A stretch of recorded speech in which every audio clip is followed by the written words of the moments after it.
Assalamualaikum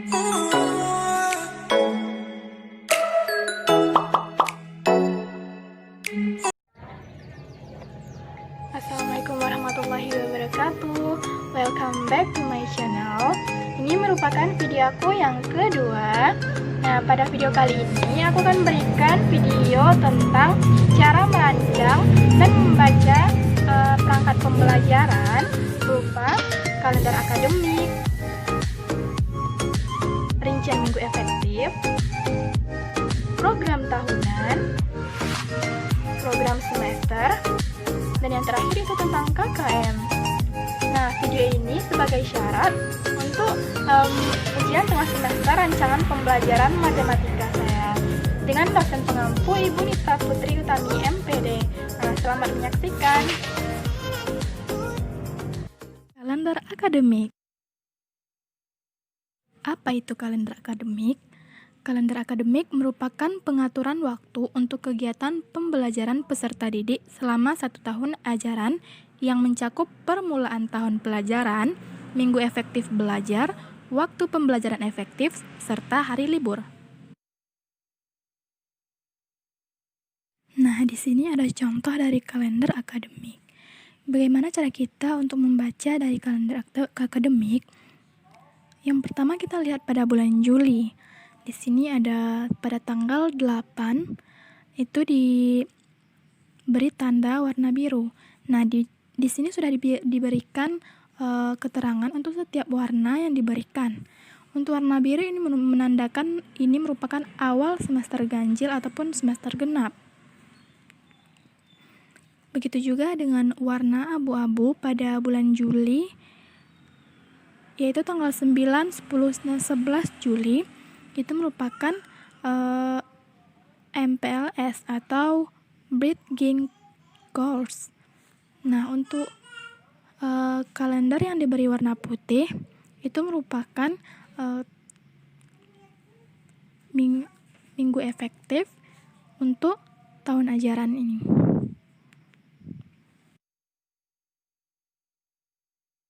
Rincian minggu efektif. Apa itu minggu efektif? Minggu efektif adalah jumlah minggu yang digunakan dalam kegiatan pembelajaran setiap semester berdasarkan kalender pendidikan. Nah, setiap semester tentu minggu efektifnya selalu berubah-ubah sesuai dengan kalender tahun yang berjalan. Nah, di sini ada contoh dari analisis alokasi waktu minggu efektif. Yang pertama kita tentukan dulu jumlah minggu yang tersedia untuk setiap bulan dalam satu semester tersebut. Yang sini pada bulan Juli itu ada 5 minggu, bulan Agustus ada 4 minggu, dan seterusnya. Kemudian pada kita tentukan minggu yang tidak efektif setiap bulannya. Seperti pada bulan Juli itu ada 1 minggu yang tidak efektif dengan keterangan itu mengadakan acara MPLS atau BC. Kemudian pada bulan September itu ada 1 minggu yang tidak efektif dengan keterangan UTS, dan pada bulan Desember itu ada 3 minggu yang tidak efektif dengan keterangannya mengadakan UAS dan kelas meeting. Nah, kemudian bagaimana cara kita untuk menghitung jumlah minggu yang efektif? Tentunya kita kurangkan jumlah minggu yang tersedia dikurang dengan minggu yang tidak efektif. Sehingga didapat 26 dikurang 5 sama dengan 21 minggu. Kemudian kita akan menghitung jumlah jam yang efektif. Nah, diperkirakan untuk setiap minggu itu ada 5 jam pelajaran. Sehingga untuk jumlah jam pelajaran yang efektif, kita dapat menghitung dengan rumus jumlah jam efektif seluruhnya dikurang jumlah jam yang tidak efektif. Jumlah jam efektif seluruhnya dapat dihitung dengan 26 minggu dikali 5, itu menghasilkan 130 jam pelajaran. Kemudian untuk jumlah jam yang tidak efektif itu ada 5 minggu, sehingga dikali 5 jam pelajaran sehingga menghasilkan 25 jam pelajaran. Nah, di sini dapat kita hitung 130 jam pelajaran yang efektif seluruhnya dikurang 25 jam pelajaran yang tidak efektif, sehingga didapat jumlah jam yang efektif yaitu 105 jam pelajaran. Program tahunan. Apa sih program tahunan? Program tahunan adalah rencana penetapan alokasi waktu 1 tahun untuk mencapai tujuan standar kompetensi atau biasa disebut dengan SK dan kompetensi dasar atau biasa kita sebut dengan KD yang telah ditentukan pastinya.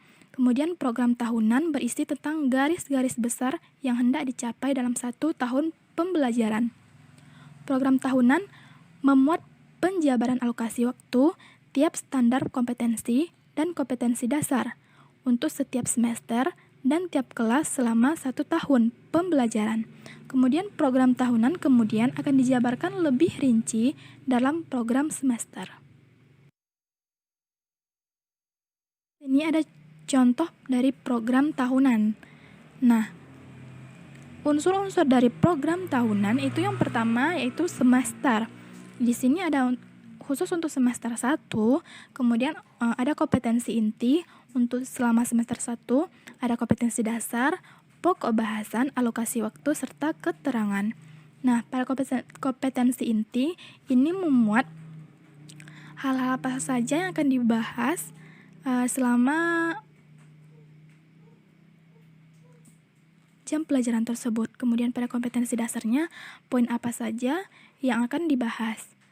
Nah, untuk kompetensi dasar yang pertama itu pokok bahasannya tentang induksi matematika. Untuk materi induksi matematika, alokasi waktu yang diberikan yaitu menghabiskan 20 jam pelajaran. Untuk 1 jam pelajaran itu ada 45 menit, sehingga untuk keterangannya 20 jam pelajaran dikali 45 menit. Program semester. Apa itu program semester? Program semester adalah program yang berisikan garis-garis besar mengenai hal-hal yang hendak dicapai dalam 1 semester tersebut. Program semester merupakan penjabaran dari program tahunan.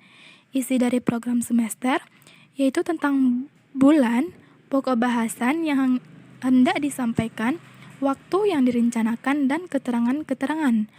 Komponen dari program semester meliputi identitas, yang di dalamnya terdapat satuan pendidikan, mata pelajaran, kelas, dan semester.